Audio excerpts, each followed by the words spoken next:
E eu já posso chamar de amigo, porque é meu irmão em Cristo também, pastor Sabá.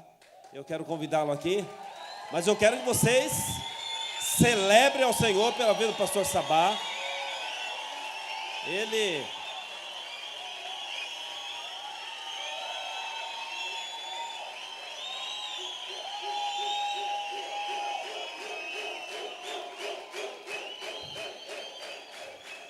Já estivemos com ele lá no Rio de Janeiro. O Jean ficou na caça dele, é um homem difícil, irmão, um homem difícil. O Jean foi na caça dele. Eu falei para ele que o Jean consegue tudo, nunca vi um negócio desse. Tem uma unção, a unção do consegue tudo está no Jean. Ele conseguiu que eu tomasse um café com o Eibe, conseguiu o Fernandinho, conseguiu o Sabá, conseguiu... Nunca vi um negócio desse. Eu falei, é VP Produções. E o pastor Sabá, isso aqui, eu louvo a Deus pela vida dele. Já demos as boas-vindas para ele.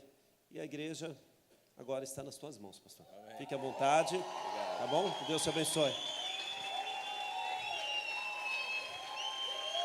Glória a Deus.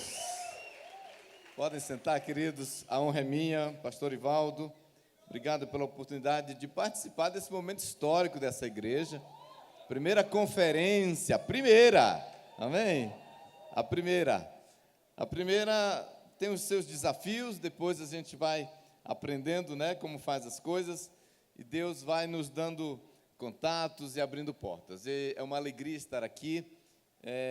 Eu hoje pedi permissão da minha família, dos meus filhos, para estar aqui com vocês, considerando que a gente sempre usa o sábado para ser o dia da família, o dia do descanso, mas eu entendi que era bom estar aqui contigo e compartilhar a palavra de Deus, amém? Obrigado pelo convite. Eu sei que o pessoal do MDA está lá com a livraria, e na hora que eu ia subindo, eles já me pediram para eu divulgar que está aí com eles o nosso livro, né? Transparência, a nobre decisão de viver sem máscaras. Eu não sei quantos já leram esse livro, mas assim, eu tenho ficado impressionado com o resultado, o impacto de transformação que esse livro tem causado na vida de muitas pessoas. Deus sabe que o que eu vou falar aqui é verdade. No domingo passado, um homem da nossa igreja, lá em São Paulo, um irmão precioso, me abordou e ele estava compartilhando o quanto que esse livro contribuiu e muito no processo de cura e restauração da vida e do casamento dele, agora, nesses últimos meses.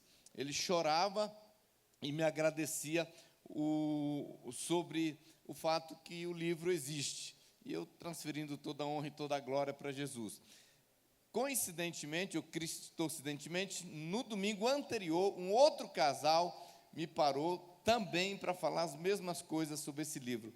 Eu estou muito grato a Deus pelo impacto, porque ele te confronta, ele te chama para conversar sobre um tema muito importante. Eu costumo dizer que pelo fato que nós somos filhos de Adão, o nosso pai Adão lá atrás, ele nos ensinou e nós carregamos conosco essa natureza, essa tendência de que todas as vezes que a gente comete um erro, que a gente falha, que a gente comete um pecado, sempre a gente tem a tendência de se esconder atrás das árvores, de esconder, não conta para ninguém.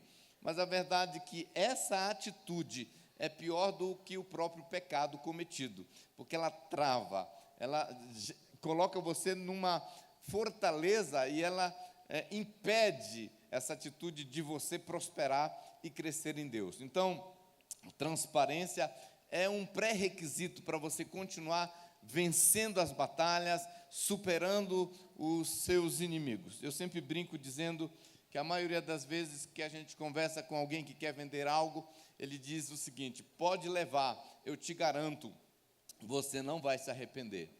Com esse livro eu não posso falar a mesma coisa. Pelo contrário, eu sempre falo, leva, eu te garanto, você vai se arrepender, né? Deus vai trabalhar na sua vida e algo novo vai acontecer. Queridos, me falaram que o assunto, né, o ano da colheita. E eu pensei, tem muita coisa para ser dito sobre esse tema. O ano da colheita, ou a colheita, o desafio da colheita.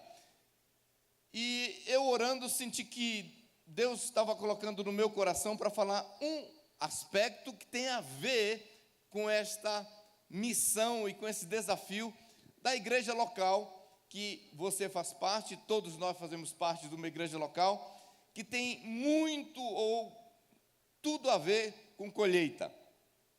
O tema que eu vou compartilhar com vocês hoje vai te desafiar. E eu já quero te falar, eu tenho uma tendência de convidar vocês para algumas coisas, para um comportamento, para uma resposta, para uma atitude diante de Deus, porque eu acredito que nós não fomos chamados apenas para sermos assistidores de culto, membros de igreja, né, evangélico, e enfim, nós fomos chamados para um propósito, e esse propósito tem a ver com trabalhar no reino de Deus. Eu gosto de dizer que Deus, Ele não nos salva apenas para nos levar para o céu. Essa é às vezes um sofisma, um engano que tem aprisionado alguns crentes, alguns membros de igreja, numa condição de infrutilidade, porque eles se tornam assim como meros espectadores, esperando a trombeta tocar para ser arrebatado. Mas eu costumo dizer, quando Deus nos salvou, quando Deus te salvou, na verdade Ele estava atrás de trabalhador, Ele estava querendo não apenas te levar para o céu. Eu sempre brinco que se essa fosse a única razão, o único propósito da pregação do Evangelho, a salvação, nos levar para o céu, isso teria acontecido imediatamente, na mesma noite, no mesmo dia que a gente entregou a nossa vida para Jesus, porque era muito fácil, nós já estávamos com as mãos levantadas mesmo, para receber Jesus na nossa vida. Era fácil um anjo daqueles com 6 asas vir voando e pegar na nossa mão e já nos levaria imediatamente para o céu. Você fala, mas tem umas pessoas mais pesadinhas, mas não tem problema, os anjos com 6 asas conseguiam levar qualquer um de nós para o céu, independentemente do peso. Agora, o que eu quero dizer? Deus nos deixa aqui, então, para quê? Deus nos deixa aqui para quê? Será que Deus nos deixa aqui só para a gente ter uma vida boa, comprar um carro, casar, fazer filhos, morar num bom apartamento, fazer umas 2 viagens para a Europa, para os Estados Unidos e morrer? Não, Deus nos deixa aqui para um propósito muito maior. Isso é uma coisa que nós não podemos perder de vista, porque o que me preocupa hoje é que, se nós, como seguidores de Jesus, perdemos de vista o propósito da nossa salvação e o propósito da existência, do porquê nós permanecemos na terra, a igreja vai demorar para cumprir o seu chamado, o seu propósito. E aqui está o X da questão. Nós precisamos entender, nós não fomos chamados apenas para fazer parte de cultos maravilhosos, né, com luzes, e head movies e bandas famosas. Nós fomos chamados para fazer a diferença. Nós fomos chamados para fazer a diferença. Essa é a razão que Deus nos permite e nos deixou aqui. Uma vez eu falei para a nossa igreja, eu já li a Bíblia várias vezes, já li a Bíblia várias vezes, e nunca encontrei na Bíblia algum texto, algum versículo que fale de que existe um dom que muitos crentes estão acreditando, que é o dom de congregar. A gente pergunta assim, qual é teu dom, irmão? Eu fui chamado só para congregar. Não existe esse dom, tá? Congregar faz parte da vida cristã, é igual tomar banho, comer, faz parte, né? Não é uma coisa assim, não, isso todo mundo deve fazer, escovar dente, tomar banho, essas coisas. Então, congregar faz parte, mas Deus tem te chamado para uma missão muito maior do que apenas congregar. Amém, queridos? Eu não sei se eu vou conseguir te motivar, mas eu vou conseguir te deixar em crise aqui, com certeza. Não sei o que você vai fazer com o que você vai ouvir, mas eu espero que você dê a resposta e a entrega certa. Então, o que eu quero dizer para você? Eu quero conversar com você sobre a importância de treinar líderes. O que eu quero conversar com você é esse tema: treine líderes, multiplique resultados. Eu sei que o palco não está muito clean aqui, tem muitas coisas, mas se o pessoal da mídia puder me ajudar com a projeção, vocês vão, eu creio, ver alguma coisa lá atrás. Esse é o tema: treine líderes, multiplique resultados. Eu estava lendo um texto que está escrito em João, capítulo 4, verso 35, que diz assim a palavra do Senhor. João 4, verso 35. Olha o que Jesus disse. Jesus disse: vocês não dizem daqui a 4 meses haverá a colheita? Eu lhes digo, abram os olhos e vejam os campos, eles estão maduros para a colheita. Deixa eu te falar, existe uma mentira que muitas vezes nós estamos acreditando nela, e uma das razões é porque nossos olhos não estão abertos para a realidade espiritual. Por isso que Jesus diz: abram os olhos. Você tem que abrir seus olhos espirituais, para enxergar um fato. O fato é esse, que os campos estão maduros para a colheita.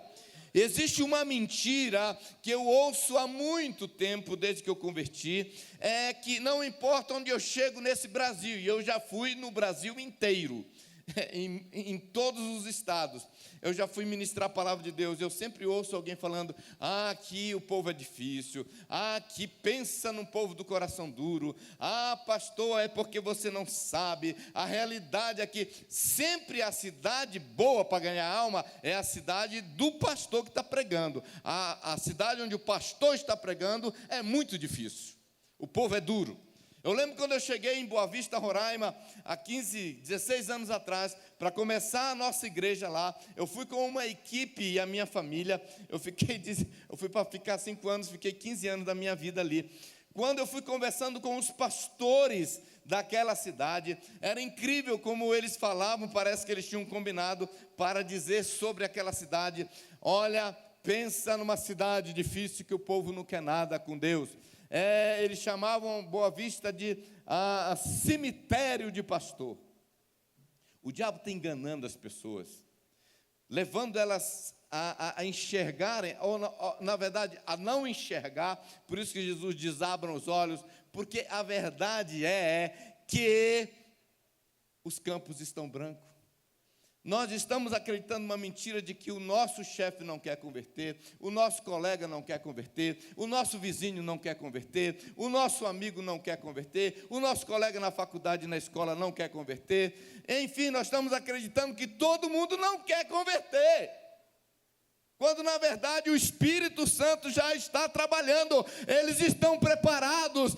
Parem de acreditar, abram seus olhos. A pessoa que está do seu lado, se ela está no seu lado, é porque ela já está preparada para converter. Não é por um acaso que Deus te colocou perto dela. Não é por um acaso que Deus colocou ela perto de você. Você sabe o quê? Eu estou casado hoje com Marileia. Quem era Marileia? Minha colega de faculdade. Eu entrei naquela faculdade, eu sempre entendi o seguinte: eu não estou aqui apenas para ganhar conhecimento, ganhar um diploma. Eu estou aqui para ganhar vidas. Ela era tão católica, tão católica, tão católica, que a família dela era assim com o padre. O padre almoçava na casa dela. Os pais dela eram líderes de grupo de Nossa Senhora. E eu lembro a primeira vez que eu convidei Marileia para ir a um culto comigo, eu convidei para ela visitar a nossa igreja. Ela olhou para mim e disse assim: olha, eu tenho a minha igreja. Ela respondeu assim mesmo. Ela é doce, ela é meiga, mas ela me falou uma coisa que me assustou. Ela disse: se você quiser continuar sendo meu amigo, nunca mais me convida para a sua igreja, porque eu tenho a minha.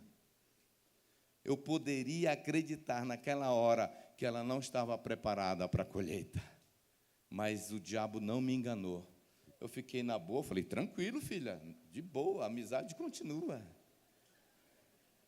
E eu fui só sendo um bom crente. Eu só fui sendo o que era para eu ser. De vez em quando, a gente em grupo de estudo, brincando, porque eu aprendi que crente chato não ganha almas. Se você quer ganhar almas, não seja chato. Se você for chato, ranzinza, fala assim, Deus me livre de ser um crente igual esse cara é. Se ser crente é igual esse chato, eu nunca quero ser crente. Então eu fiquei, né, na minha, sendo legal, de vez em quando contando uma piada branca, tá, irmão? Negócio de piada cinza, do papagaio, piada, esse tipo de piada, aí você queima seu testemunho. Sendo muito amigo, entendeu? De vez em quando ela chegava e falava assim, me diz uma coisa, você poderia me explicar? Aí quando ela fazia uma pergunta sobre a Bíblia, sobre Deus, eu aproveitava. De vez em quando ela falava, você poderia orar pelos meus pais? Gente, eu não convidei mais ela para ir para a igreja, eu apenas fui amigo, de vez em quando eu soltava um versículo, falei, é bem que a Bíblia diz, a palavra de Deus sempre é verdadeira, porque a Bíblia diz isso, ela prestava atenção. De vez em quando ela chegava assim, por que na tua igreja é assim e na minha é assim? E eu abri a Bíblia, eu lembro que eu evangelizei ela na sala da casa dela, numa Bíblia desse tamanho, dessa grossura, que tem a cara do Papa lá dentro. Eu fui mostrando para ela. Sabe o que aconteceu? Depois de um tempo, ela mesma resolveu ir na nossa igreja. Ela tomou uma decisão de ler o Evangelho. Ela leu o Novo Testamento em um mês. Ela disse, eu vou ler a Bíblia e depois eu vou lá na igreja dele para ver se o que eles estão falando está na Bíblia. Conclusão, a bichinha converteu. Depois de alguns anos, me apaixonei por ela e ela por mim. Aí eu falei com Deus, Deus, já que eu ganhei o Espírito para ti, deixa eu ficar com a alma e o corpo.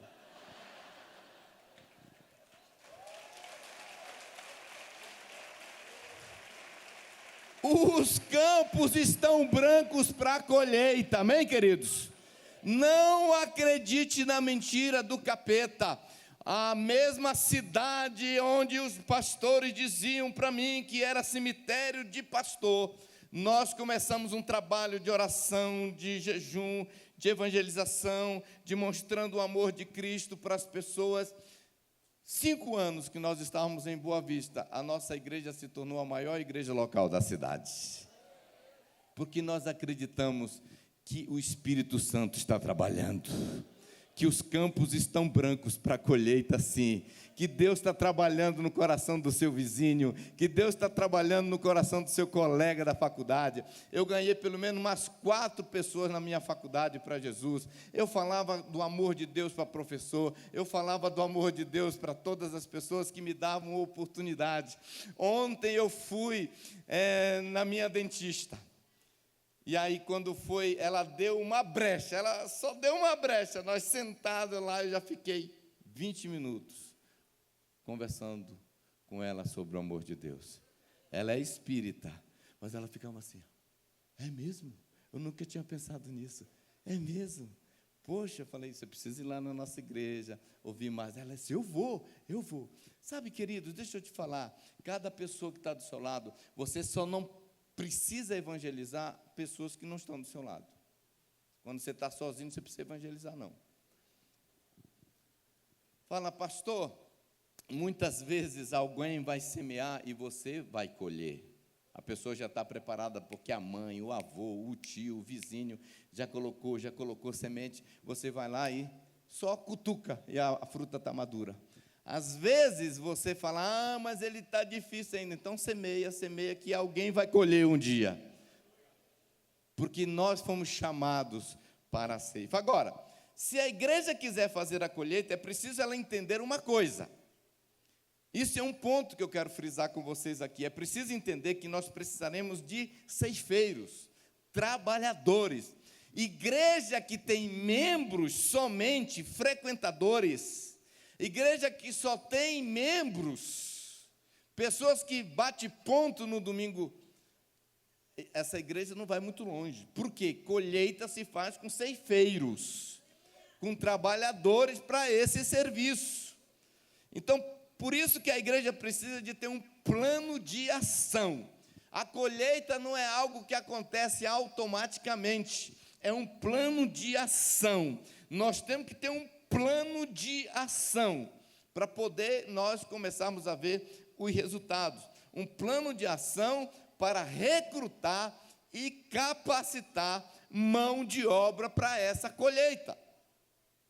Por isso que nós precisamos entender que a igreja tem que ser um centro de treinamento. Uma das razões uma das coisas que Deus tem falado com a gente é exatamente isso. Nós temos que transformar, mover essas pessoas da nossa igreja do ponto A para o ponto B. Ponto A é aquele povo que gosta de vir na igreja, que se considera membro da igreja. Nós temos que fazer um trabalho para transportá-lo para uma outra condição. A condição é de servir. Muitas vezes nós encontramos pessoas que estão seguindo Jesus. Isso é muito bom. Esse é o primeiro passo. A gente começa seguindo. Mas nós não fomos chamados só para seguir Jesus. Nós fomos chamados para servir Jesus. Nós devemos continuar seguindo, mas nós temos que entender que nós fomos chamados para servir Jesus. E nós servimos Jesus servindo as pessoas, trabalhando para Ele. Você vê que quando Jesus estava aqui na terra, sempre tinha dois grupos de pessoas: aqueles que trabalhavam com Jesus e para Jesus, e aqueles que apenas seguiam Jesus, que estavam atrás de algum milagre, ou de uma multiplicação de pão. Onde nós estamos, não importa se é na escola, no trabalho, num bairro, numa torre de apartamentos, sempre haverá pessoas preparadas, precisando de entregar a vida para Jesus. Uma das declarações mais desafiadoras de Jesus se encontra em Mateus, no capítulo 9, quando ele diz o seguinte: olha o que ele disse para os seus discípulos. Então disse Jesus a seus discípulos: a colheita é grande, mas os trabalhadores são poucos. Peçam, pois, ao Senhor da colheita que envie trabalhadores para a sua colheita. Sabe, quando eu cheguei em São Paulo, faz 4 anos atrás, que nós mudamos com um grupo aí de umas 200 e poucas pessoas, quase 300 pessoas, nós mudamos para cá, para São Paulo, para começar a nossa igreja, na capital. E quando eu cheguei em São Paulo, eu já tinha vindo em São Paulo muitas vezes, desde 20 anos que eu vim em São Paulo, mas quando eu cheguei aqui, que eu comecei a observar e ver, eu falei: realmente Jesus tem razão. A colheita é grande, tem muita gente nessa cidade. É a única cidade que eu acho que ninguém se importa que mais uma igreja começou o seu trabalho. Que nenhum pastor fica com inveja, chateado, porque o outro abriu uma igreja na frente da igreja dele. Porque aqui cabe mais igrejas, porque a seara realmente é grande. Agora, o que nós temos o que a gente percebe que Jesus está querendo dizer aqui? Se você quer fazer a colheita, nós precisamos focar em trabalhadores, orar por esses trabalhadores, para Deus enviar trabalhadores. E o que acontece é que Deus não envia trabalhadores, necessariamente. Ele envia pessoas para converter, e chega aqui na igreja, a nossa responsabilidade é transformá-los em trabalhadores. Eu costumo dizer, é muito fácil, tem muita gente, tem líder de célula, tem líder de igreja, que eles não querem se dar o trabalho, e dar trabalho, preparar liderança, formar liderança. Por quê? Porque eles gostariam que tudo viesse mastigadinho. Mas nós temos que, o próprio Jesus fala que nós temos que ter o trabalho de orar, para Deus mandar, e de capacitar essas pessoas. Muitas vezes nós queremos os obreiros prontos, os trabalhadores prontos. Nós queremos que a mão de obra qualificada chegue assim, de mão beijada. Mas não é assim, dá trabalho. Hoje eu sou um líder, hoje eu sou um pastor, mas vai perguntar para o meu pastor o trabalho que eu dei, e ainda dou, para ele, para a gente chegar nesse nível de começar a dar fruto, de começar a frutificar e participar de forma significativa nesse processo da colheita. E muitas vezes nós não queremos esse trabalho. Sabe, mais que eu estudo a cultura das igrejas nos Estados Unidos, mais que eu fico impressionado, porque lá ninguém parece quer se dar o trabalho de preparar líderes. Você vai descobrir que lá tem jornal classificado oferecendo vagas para pastores, líderes. Precisa-se de um líder para a escola dominical. Precisa-se de um pastor de jovens para trabalhar na igreja fulano de tal, com tantos anos de experiência, salário tal. É assim. Nos Estados Unidos, eles vão numa igreja e eles percebem que tem um bom músico lá, que tem um bom pastor de jovens, um bom pastor de adolescentes. Você sabe o que eles fazem? Eles mandam uma mensagem, um e-mail perguntando se ele não quer trabalhar lá na igreja deles. Eles até cobrem a oferta. Quanto você ganha aí? Eu ganho 5. Vem para cá que eu te dou 7. Eu já vi muito isso. Por quê? Porque os pastores, as igrejas, elas não querem formar líderes, elas não querem trabalhar, ter esse trabalho de preparar a liderança. E eu quero falar esse ponto com você agora. Primeiro, uma igreja séria tem um alto compromisso com formação e treinamento de liderança. Se nós queremos fazer a colheita numa cidade, em uma nação, em um bairro, a nossa igreja local quer ser uma igreja relevante, não tem atalho. Uma igreja séria, ela tem um alto compromisso com formação e treinamento de liderança.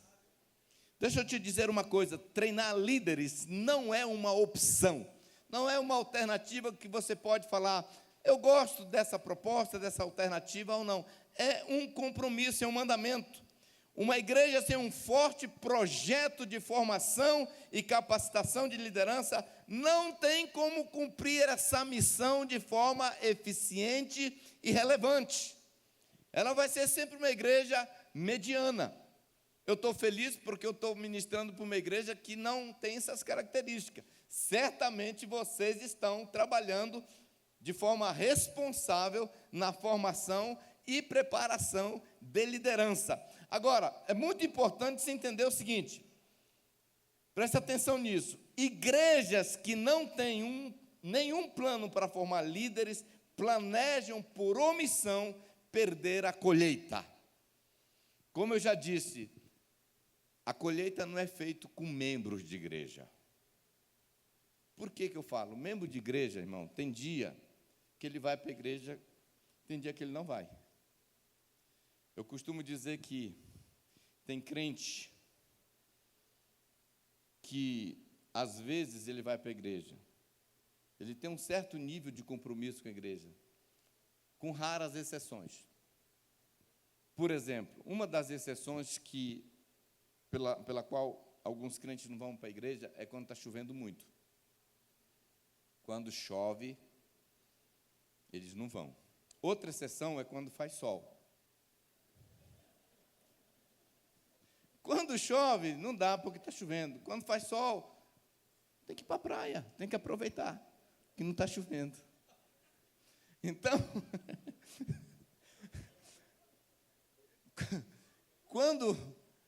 quando faz sol, então, deixa eu te falar uma coisa.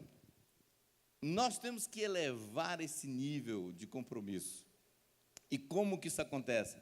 Através da formação de liderança. É incrível como Jesus pegou 12 do meio da multidão e falou, vou trabalhar com vocês para criar neles uma cultura de responsabilidade. É impossível, presta atenção nisso, se o pessoal tiver aí pode colocar, é impossível uma igreja ser relevante sem investir tempo, recursos humanos e financeiros na formação e capacitação de novos líderes. Isso é muito importante. Na nossa igreja nós temos um plano de ação muito específico para a preparação de pegar essa pessoa da condição de apenas um membro e levá-lo por um trilho até que ela se torne um líder. Por quê? Porque a igreja para fazer a colheita e também para manter a colheita, ela precisa de liderança. Uma vez eu vi um pastor dizendo assim, não preciso de muitos líderes não para fazer a colheita, é só eu trazer toda semana um pregador famoso, um cantor famoso, que eu loto a igreja, e as pessoas vêm as dezenas e centenas na frente entregar a vida para Jesus. É possível mesmo. Aliás, é comprovado que essas grandes campanhas, esses eventos em estádio e eventos de colheita, assim, de pescaria, realmente as pessoas fazem muitas decisões. Nós, lá na nossa igreja em Santarém deve ter hoje umas 45 mil pessoas que congregam na nossa igreja. A gente lota o estádio lá todo ano, já faz 20 anos que a gente faz isso, e as pessoas convertem. Às vezes, sábado e domingo, 2 dias, a gente ganha 1.000, 1.500 pessoas. Agora, deixa eu te fazer uma pergunta. Por que eu preciso de liderança? Porque talvez para ganhar, eu preciso só de uma equipe organizando um grande evento e trazendo alguém famoso. Mas para manter a colheita, eu vou precisar de muita mão de obra. Porque senão a gente fica gastando dinheiro, tempo, esforço, jejuando para ganhar, e a gente corre para um lado, corre para outro, aluga isso, aluga aquilo, gasta dinheiro com isso, gasta dinheiro com aquilo, para a grande colheita. Aí a gente ganha 500, 300, 800 pessoas, e aí? Depois, no próximo dia, todo mundo, ainda bem que acabou. Ainda bem que o nosso evento foi um sucesso, a gente ganhou centenas de pessoas. Espera aí, meu filho. Eu pensava que era verdade, quando a mulher estava grávida e ela dava luz, as pessoas dizendo, ela descansou. Descansou coisa nenhuma. Não só vai ficar mais cansada, como vai envolver o marido nessa parada. Não descansou nada, irmão. Descansado estava quando ela estava barriguda. Estava mais tranquilo. Agora que nasceu, é que vem a mão de obra. E tem muita igreja que pensa que passou o evento, pastor. Ganhamos 1.000 pessoas nesse projeto. Nós agora fizemos um projeto na nossa igreja em São Paulo, que nós chamamos Missão Arca, onde nossas células se multiplicavam para ganhar novas pessoas. Nós saímos de 70 células para 100 células em um mês. Agora, por que a gente conseguiu isso? Nós tínhamos liderança preparada, nós passamos 4 meses antes do projeto, preparando, treinando, capacitando líderes para começar o projeto Missão Arca. Agora, nós tivemos uma grande expansão, nós vamos precisar desses líderes capacitados para não perder a colheita. Gente, não se engane, deixa eu te dizer uma coisa, nós temos a tendência de pensar, mas se o cara fez mesmo, pastor, ele foi sincero na decisão dele, ele vai permanecer, pastor. Não é verdade. Tem muita gente sincera que fez a decisão sincera e se perdeu. Eu só permaneci na fé, eu converti com 17 anos de idade. Eu vim do mundo de droga, de gangue, de problemas. E só Deus que sabe como foi difícil me desligar daquele time, daquele grupo de amigos, daquele universo, daquela realidade. Eu precisei de alguém que colou em mim, literalmente se tornou a minha sombra. Para onde eu ia, ele ia, porque não tinha casa de recuperação, de internação. Eu só consegui vencer as drogas porque teve alguém que colou comigo e me deu apoio. Eu sabia, eu lembro a noite que eu converti, 15 de janeiro de 83. Eu nunca vou esquecer aquela noite, mas eu sabia que naquele dia eu recebi Jesus na minha vida. Mas Deus sabe a batalha que foi, porque os meus amigos, eles não me deixaram. Eles não queriam que eu fosse crente. Eles achavam que eu estava sendo enganado. Eles achavam que alguém fez na minha cabeça lavagem cerebral. E eles ficavam tentando me levar para as festas, me levar para a bagaceira de novo. Foi preciso alguém do lado. Mas se o Espírito Santo fizer a obra, deixa eu te contar uma história de um camarada chamado Saulo de Tarso. Sabe quem pregou para ele? Sabe quem que pregou para ele? Um cara chamado Jesus de Nazaré. Eu te pergunto, se o Espírito Santo é o único responsável para cuidar dos novos convertidos, por que que o Espírito Santo foi atrás de Ananias, pedir para Ananias cuidar de Saulo?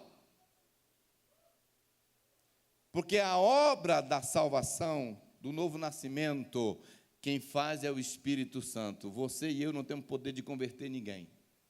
Nós podemos pregar, nós podemos orar, mas quem produz o novo nascimento é o Espírito Santo. Agora, acompanhar os novos convertidos é sua responsabilidade. O Espírito Santo não vai fazer isso. Por que que algumas igrejas estão cooperando para nós termos essa estatística de 40 milhões de desviados no Brasil? Diz que tem mais crente na igreja dos desviados do que crente na igreja dos ativos. Por quê? Porque a igreja pensa que é só dar a luz e deixar, dar a luz e deixar. A colheita vai precisar de gente para fazer a colheita e de gente para guardar o trigo. De gente para fazer a colheita e de gente para acompanhar os novos convertidos. Toda igreja local deveria ser um centro de formação e preparação de liderança. Nós temos que entender. A igreja local tem que ser um lugar onde liderança é formada. Se isso não consta na agenda de uma igreja, então ela está fadada ao fracasso. Segunda coisa que eu quero falar com você hoje: liderança inteligente é aquela que entende que não pode e não deve fazer tudo sozinho. A liderança inteligente é aquela que chega à conclusão que ela precisa de outros. Sabe, Bill Hybels começa seu livro, A Revolução do Voluntariado, dizendo uma frase que eu amo essa frase. Ele diz assim: nunca fiz uma única coisa de valor sem contar com a ajuda de outros. Eu nunca fiz uma coisa de valor na minha vida sem contar com a ajuda de outros. Você que é líder de célula, para de achar que é você que vai fazer essa célula multiplicar sozinho. Você que lidera algum ministério, para de pensar que você que é pastor, para de pensar. Você precisa de outros. O próprio Jesus chegou a essa conclusão. O próprio Deus encarnado. Jesus poderia ganhar todas as multidões, fazer todos os milagres que ele quisesse sozinho. Ele chegou à conclusão: eu preciso formar líderes. E ele começou a trabalhar. E deixa eu te dizer uma coisa: se Jesus teve que ir nas praias da Galileia, se Jesus teve que ir na coletaria de imposto, atrás dos seus líderes, dos seus discípulos, quem somos nós para achar que nós não precisamos sair atrás deles também? Nós temos que sair atrás deles. Nós temos que pegar essas pessoas. Eu sempre falo na nossa igreja: não importa o que você faz na igreja, você tem que se reproduzir. Ah, pastor, eu só seguro o fio, para o cara filmar. Pois você que está segurando o fio para o cara filmar, você tem que entender, você tem que formar outro segurador de fio. Você tem que se reproduzir. Porque, meu irmão, eu não sei, tem algumas pessoas que têm mania de pensar que ele é eterno, que ele não vai mudar de cidade, que ele não vai morrer, que Deus não vai chamar ele para uma outra função. Deixa eu te dizer uma coisa: você não pode deixar buraco. Você fala: ah, pastor, eu só cuido do banheiro. Pois forme outro cuidador de banheiro, porque Deus pode te chamar para outra coisa. Deus pode te promover, te mandar para outra cidade. Deus pode te levar para outro ministério. Deus pode outro ministério dentro da própria igreja, tá, irmão? Pelo amor de Deus. Isso é muito importante, você tem que estar toda hora, né? Por que eu pude deixar uma igreja lá em Roraima e vir para São Paulo? Porque eu treinei uma equipe, eu treinei um sucessor para assumir a igreja. Alguém fala assim: pastor, e aí? Como que ficou? Ficou melhor. Eu achava impressionante, porque quando eu estava lá, que eu viajava e ficava algum domingo fora, a frequência aumentava. Está aí o segredo da igreja crescer: eu saí. Jesus fez isso.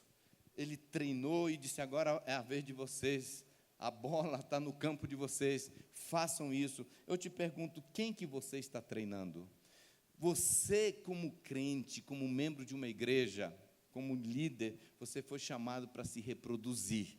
Você foi chamado para fazer a coisa em equipe. Um líder precisa ter a consciência que ele não poderá fazer a colheita sozinho. Um dia, Deus chama Moisés, porque Moisés já tinha tentado fazer tudo sozinho, e ainda bem que o sogro dele chegou e viu ele tentando fazer esse erro grave de liderança, e eu fico impressionado que mesmo que está na Bíblia, ainda a gente encontra líderes cometendo o mesmo erro grave, tentando fazer tudo sozinho. O Jetro disse, não faça isso, que você vai matar o povo e ainda vai morrer junto. Por que às vezes a gente encontra líderes de célula, eu não aguento mais, eu vou entregar a célula, é muito trabalho, porque ele está tentando fazer tudo sozinho. Líder de célula, não sei quem te disse que você foi chamado para morrer. Você não foi chamado para morrer. Você foi chamado para se multiplicar em outras pessoas. Essa responsabilidade não é só sua. Deus chama Moisés para o lado e disse assim, pega 70 homens, e eu vou pegar do que está dentro de você, do mesmo espírito que está em você, e eu vou colocar nessas 70 pessoas, para eles te ajudarem a fazer o trabalho. Isso é multiplicação de liderança, um princípio que Deus está deixando bem claro na palavra. O próprio Jesus, a gente pode de novo pensar que Jesus poderia fazer tudo sozinho, mas ele pegou 12, depois ele pegou 70 também. Não foi só Moisés que teve os seus 70, Jesus também teve os seus 70, e disse, vão e façam a colheita, vão e imponham as mãos sobre os enfermos, expulsem os demônios, preguem o reino de Deus, preguem arrependimento, nós vamos ganhar essas comunidades, essas cidades aqui. Jesus não era onipresente, ele precisava se multiplicar. Cada dupla que chegava numa cidade, era Jesus chegando. Deixa eu te dizer uma coisa, os apóstolos também, eles precisaram multiplicar líderes. Estava faltando gente para trabalhar na diaconia da igreja, na assistência social. Ele falou, vamos multiplicar. O segredo é pegar alguns homens com algumas qualificações e põe eles para fazer a obra. Igreja séria, igreja bíblica, ela vive esse princípio. Todo mundo deve estar treinando todo mundo, não importa o que você está fazendo. Pastor, eu só cuido da decoração. Qual é a vice-presidente da decoração? Quem é a vice-presidente? Você tem que ter, meu irmão. E um conselho, tenha 3 vice-presidentes. Porque uma pode te abandonar, uma pode morrer. Entendeu? É muito sério isso, né? Uma coisa que, uma vez alguém chegou para mim e disse, pastor, eu quero entregar a célula. Eu falei, tudo bem, eu recebo, desde que você me entregue com um novo líder. Eu recebo a sua célula, mas me entregue com um novo líder. É sua responsabilidade formar um novo líder. Pastor, eu quero entregar o ministério de criança. Não tem problema, irmão. Deus falou contigo? Porque se Deus não falou contigo para te entregar, e tu está entregando, tu está fora da vontade de Deus. E essa não é minha responsabilidade. Esse negócio de estar fazendo a obra de Deus não é minha responsabilidade. A minha responsabilidade é se eu estou fazendo o que Deus me chamou para fazer. Por isso que eu nunca imponho. Não, irmão, tu não pode parar. Eu não sou Deus. Se o cara chegar e falar, eu quero parar de liderar um life, uma célula. Beleza, irmão. Deus te falou isso? Ou foi Satanás? Se foi Deus, obedeça. Se foi Satanás, eu sugiro que tu não obedeça. Agora, se foi Deus mesmo, eu falei, bom, então eu aceito receber a sua célula, desde que você tenha outro líder de célula. Porque a responsabilidade de formar outro líder para ficar no seu lugar é sua. O próprio Jesus, quando ele foi embora, ele disse, eu não vou deixar vocês sozinhos. Eu vou embora, mas eu vou mandar o outro para ficar no meu lugar. Amém? Isso é liderança responsável. Liderança que deixa sucessor. Liderança que forma liderança. Amém? Agora, deixa eu te dizer uma coisa. O crescimento de uma célula, o crescimento de um ministério, o crescimento de uma igreja tem tudo a ver com a capacitação e treinamento de liderança. Não tem como a gente se expandir se a gente não tem novos líderes em formação. É um fato que a quantidade de líderes bem treinados vai determinar o tamanho da igreja. Na nossa igreja, nós temos um treinamento semanal que a gente chama de TADEL, Treinamento Avançado de Líderes. Acontece aqui em São Paulo, acontece no domingo. A pessoa vem para o culto e já fica para o treinamento de liderança. Amanhã, eu vou estar pregando nos nossos 2 TADEs. Todo domingo, e está crescendo, porque nós entendemos que a saúde de uma igreja é assim. Se o culto de celebração dela está cheio, o TADEL dela tem que ficar enchendo. Porque nós vamos trazer esse povo da condição de membros e frequentadores para um processo de liderança. Eu costumo falar assim, quando eu chego numa igreja, eu gosto de perguntar assim, qual é o plano de treinamento de vocês de liderança? Eu gosto de ir lá, dar uma olhada, ver quantos líderes estão em treinamento. Isso, para mim, é uma característica da saúde da igreja. Se ela tem um time em treinamento bom, ela já tem um time treinado e tem um time em treinamento bom, eu não preciso ser profeta para dizer que essa igreja vai continuar crescendo. Essa igreja vai conquistar essa cidade. Não demora muito tempo, ela vai estar entre as maiores igrejas desse bairro, dessa cidade. Agora, quando eu chego numa igreja que é o pastor e uns 2, mais ou menos envolvidos, e cadê o resto? Não, pastor, ninguém quer nada aqui. Dificilmente aquele cara vai sair do mesmo lugar. Vocês estão comigo? Isso é um fato. Quando eu chego numa célula e falo assim, e aí, quem é o líder de célula? Sou eu. Cadê o teu Pedro, Tiago e João? Tem que ter o teu Pedro, Tiago e João. Se tiver, eu falo, não vai demorar muito, essa célula vai multiplicar. Se não tiver, eu falo, ou vai ficar aí até Jesus voltar desse tamanho, ou não vai demorar muito, está reagrupando. Eu não preciso ser profeta, é a experiência que ensina isso. Você sabe qual é a crise da igreja católica hoje? Falta de padre. Pararam? Não tem mais padre, ninguém quer ficar sem mulher, meu irmão. E eles tentaram propor agora, nesse último concílio deles aí, lá na Amazônia, lá, tal, entendeu? Que tem que ir de barco. Falam, vamos ordenar uns padres casados, para ver se a gente para com esse déficit de padre. Mas o Francisco não concordou, não. O Chiquinho não concordou, não. Não. Continua solteiro. O que acontece? Se uma instituição, uma empresa, uma escola, um time de futebol, gente, uma coisa que eu acho impressionante, o time de futebol ensina para a igreja. Vá no Corinthians, vá no Flamengo, e você vai ver, ele já tem uma turma de moleque sendo treinado para ser os futuros jogadores. E eu não entendo porque a igreja que quer continuar ganhando o jogo não tem também o seu time de pessoas sendo treinadas para continuar ganhando o jogo. Vocês estão comigo? Amém. Quem concorda que nós temos que treinar mais líderes? Amém. Agora, o grande problema é que a gente fala, eu concordo, pastor, amém, amém. Quem que vai fazer isso? O pastor. É fácil. É fácil a gente dizer amém e não dar a oferta. É fácil a gente dizer amém, tem que treinar. Quem faz? Que outros façam. Meu chamado é para congregar. Já falei, não tem esse chamado na Bíblia. Não tem esse chamado. Nós fomos chamados para multiplicar. Querido, deixa eu te dizer uma coisa. Eu vejo a história de Paulo. O Paulo tinha seus discípulos. Jesus tinha seus discípulos. Moisés tinha seu discípulo. Até Noemi tinha sua discípula. Eu te pergunto, quem são os teus discípulos? Amém? Quem que você está treinando? Isso é muito importante.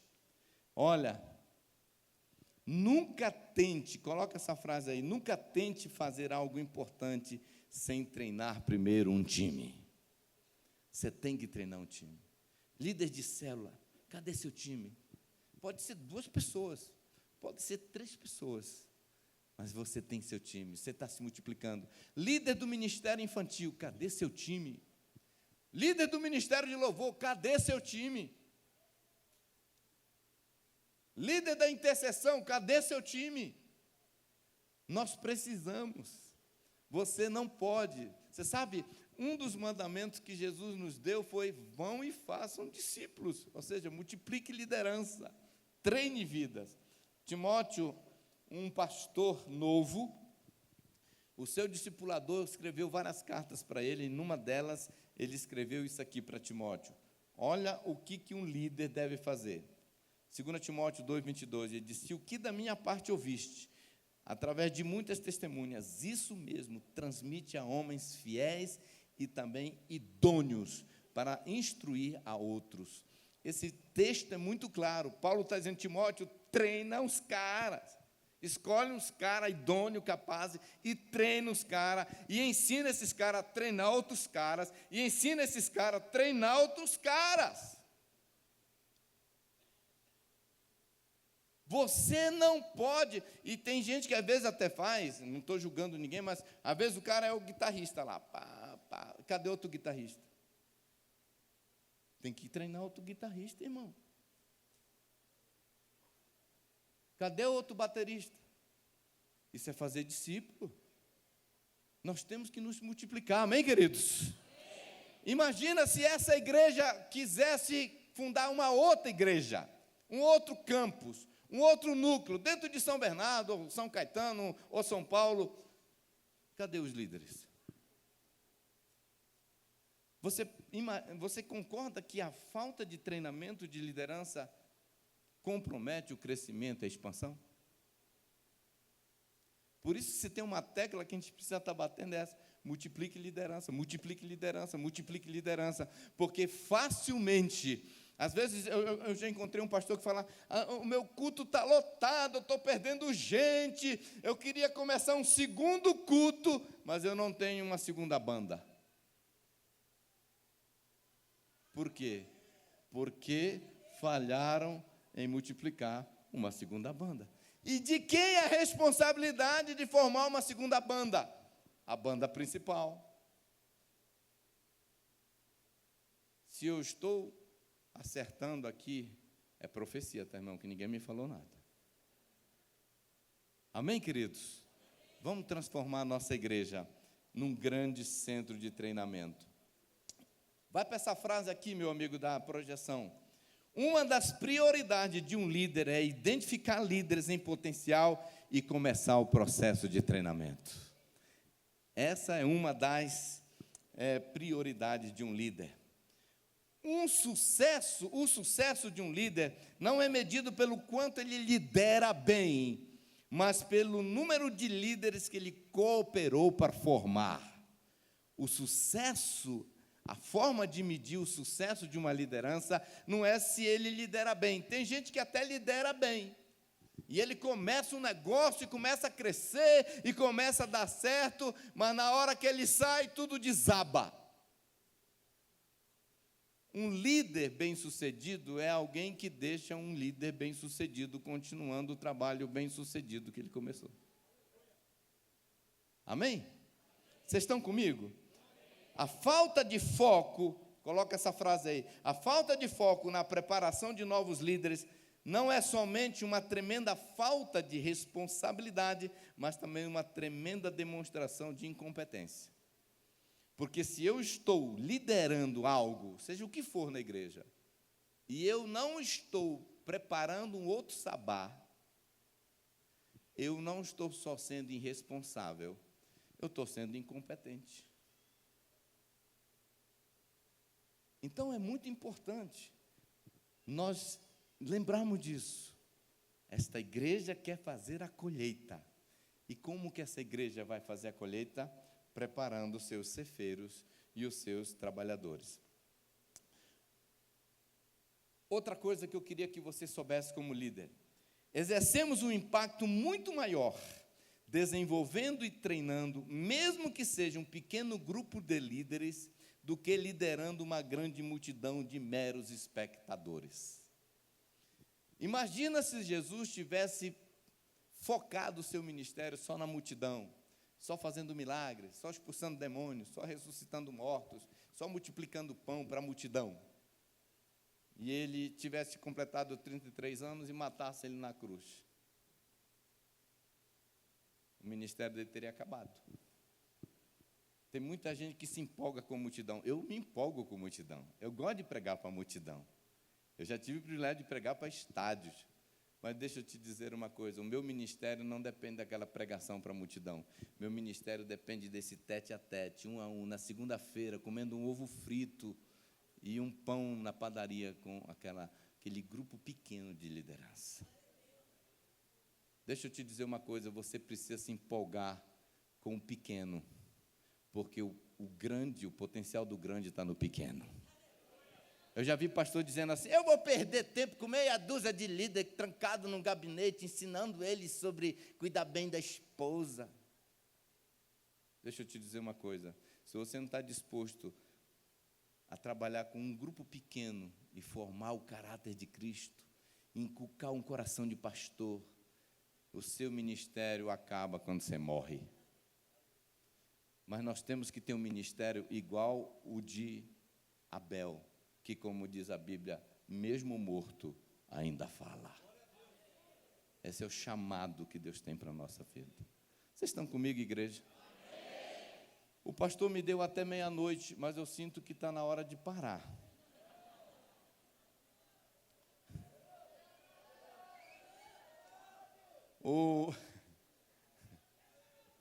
Amém. Eu costumo dizer que muitas vezes Deus, quando eu estou pregando, Ele me dá uma unção do Benihim. Eu saio colocando a mão, todo mundo sai caindo. Só que às vezes Ele me dá uma unção de bem no rim. É só assim.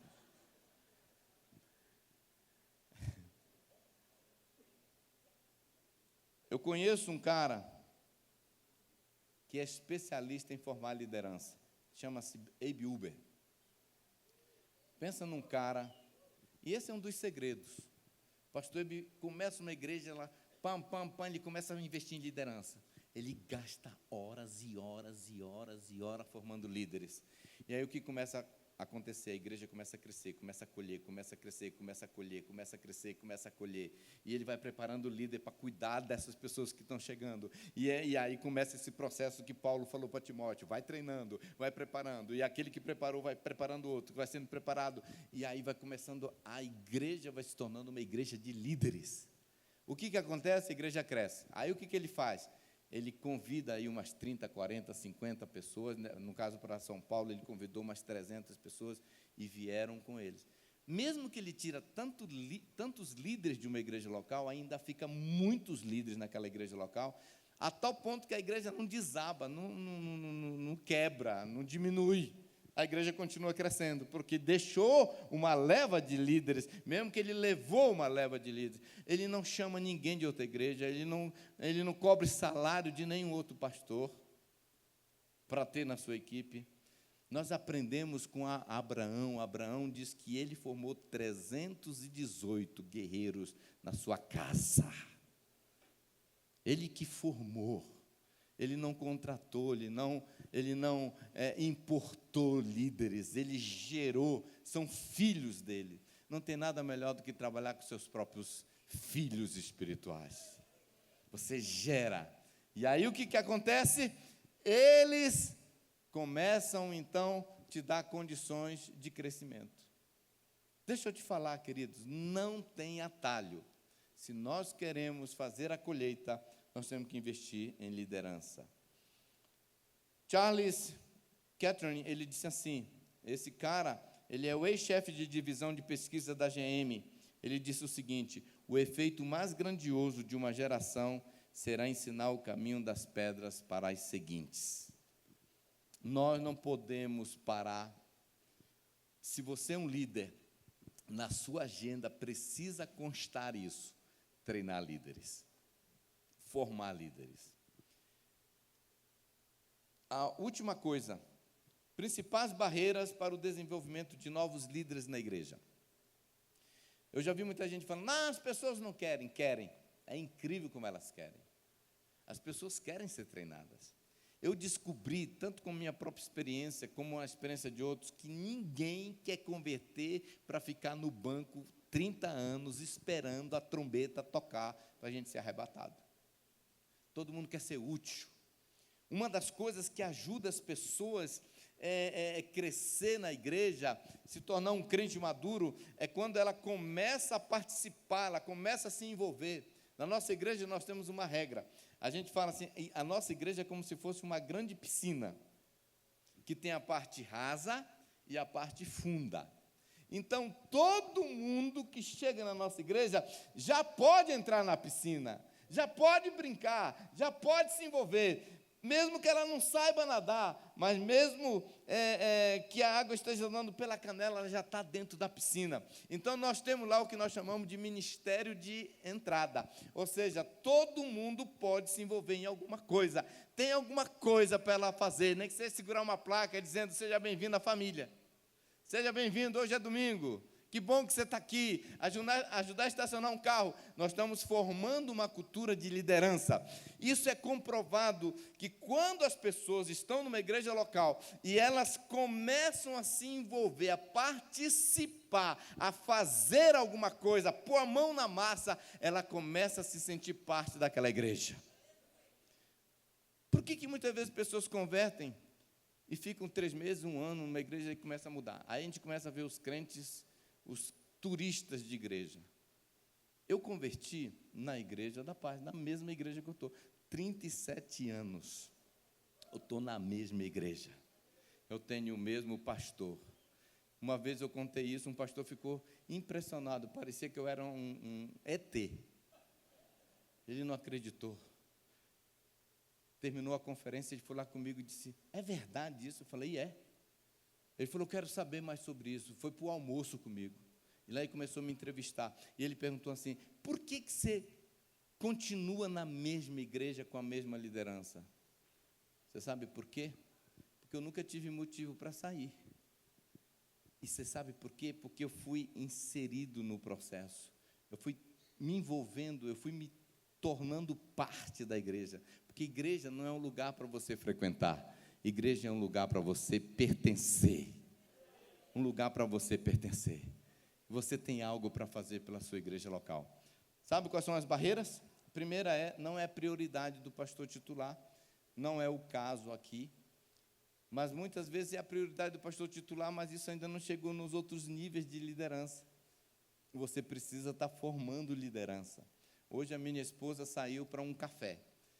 Ela é líder do Ministério da Ação Social da nossa igreja, e ela foi para um café. E o que ela faz nesse café? Ela treina a liderança para que o Ministério do Amor em Ação continue atuando. O que acontece quando a pessoa fala assim, eu estou envolvido em uma coisa? Ela não só congrega, ela está envolvida em alguma coisa, ela já está na piscina, ela já se sente parte da piscina, ela já se sente parte da igreja. Isso faz as pessoas permanecerem na igreja. É comprovado que quando um membro da igreja, uma pessoa da igreja, não faz nada, além de bater ponto no domingo, dar uma dançadinha para Jesus e R$5 de oferta, ela não fica muito tempo. Quem que quer fazer isso o resto da vida? O que você vai fazer? Vou lá na igreja, fazer o quê? Dar uma dançadinha para Jesus, dar R$5 de oferta e ouvir uma pregação. 3 meses ela começa a falar, meu Deus, será que é isso que é ser crente? As pessoas querem ser usadas por Deus. Elas querem se sentir úteis. Os crentes que são úteis são mais leais à sua igreja local. Então, chame essa pessoa, treine essas pessoas. Eu já vou terminar. A última coisa aqui tem uma frase que eu quero compartilhar com vocês. Coloca aí, meu filho. Líderes que não têm nenhum plano para formar novos líderes, planejam por omissão perder todo o seu trabalho. Já disse isso, né? Outra frase. Muitos líderes falham grandemente por não concentrar esforço em equipar e treinar novos líderes. Outra razão, treinamento zero. Não tem treinamento nenhum. Quando não tem treinamento, não existe engajamento. Quando não existe engajamento, a tendência é a pessoa ficar muito volátil, muito fácil de trocar de igreja. E a terceira coisa, treinamento deficitário. Tem, mas falta excelência. Não é a prioridade. Por que Por que no nosso treinamento de liderança é o pastor Eibe que está pregando? A equipe pastoral principal que está pregando? Porque nós queremos um treinamento com excelência. Se você for amanhã lá, nós vamos ter 2 para 10, 8h15 da manhã e 17h45. E você vai ver, o prédio está lotado. Porque nós entendemos que nós temos que ter um treinamento de excelência, preparando esse povo para a grande colheita. Que Deus nos dê a graça de preparar líderes, um exército de conquistadores, de pessoas que vão atuar em diversos ministérios, liderando célula, Pasquides é o nome do nosso ministério, né? Eu ouvi esses dias que esse negócio de kids, aliás, a igreja brasileira está inglesando tudo, né? Past Church agora, Pasquides, enfim, são ministérios assim, ela fala assim, Pais Conference, né? Tudo em inglês agora. Aí o irmão também queria, né, colocar, só que o nome da igreja deles era Graça, então eles descobriram que a outra igreja, Graça, já tinha usado esse Kids, então ficou Graça Kids, só que ele queria usar, ele falou, só vou inverter então. Aí ficou o nome do Ministério Infantil, que desgraça.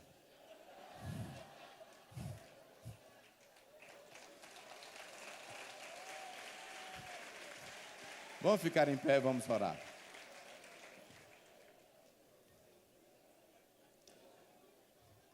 Feche seus olhos. Você que está aqui, ou você está na posição A, ou você faz parte da posição B. Ou você está no grupo A, ou você está no grupo B. O grupo A são aqueles que já são líderes. Se você já é um líder, então eu quero te desafiar, forme outros líderes, não deixe buraco, se multiplique. Se você está no grupo B, você é alguém que está congregando nessa igreja, não está liderando ainda nada dentro da igreja, eu quero te desafiar, permita-se ser treinado. Permita-se ser treinado. Na verdade, você tem que falar assim, você tem que falar, por favor, alguém me treina, tá? Essa vai ser a sua busca agora, por um discipulador, por um treinador, por um mentor na sua vida. Levante as suas mãos. Pai, obrigado por essa primeira conferência dessa igreja. Eu vejo e sinto de uma forma muito específica, Senhor, uma graça e um favor sobre este ministério. Eu quero declarar esta igreja entrando no nível de conquista diferenciado.